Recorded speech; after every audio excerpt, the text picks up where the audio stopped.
Яңа Спас авылы янындагы басуда махсус техника арпа чәчә. Хәзерге көндә Восток Агро фирмасының Сорсаз Баграш Искезе Александр бистәсе бүлекчәләрендә чәчү эшләре бара. Хуҗалыкта барлыгы 3058 гектар мәйданда 2 сортлы арпа утыртылачак. Амазон чәчү комплексы һәм сызыпы чәчү агрегаты бу эштә катнаша. Арпа каралган Восток Агро фирмасы буенча 3058 гектарда 2 төрле сорт чәчелә. Бер саның нур сорты, репродукция суперэлиты, икенчесе памяти чепелева. Туфрак күздән үк сыйфатлы яхшы итеп эшкәртелде. Яздан тырмалап дым каплатылды. Район басуларында арпа чәчүгә шимбә көнне керештеләр. Ул 11247 гектар мәйдан биләячәк.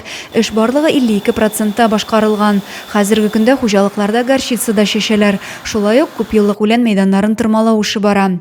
Аграрийлар алдында чәчүне технологик таләпләргә туры китереп, вакытында сыйфатлы итеп башкару бурычы тора. Язның бер көне ел туйдыра дип юкка гына әйтмиләр шул. Адилә Бирханова, Александр Тимофеев, Максим Майоров, Зей хәбәрләре.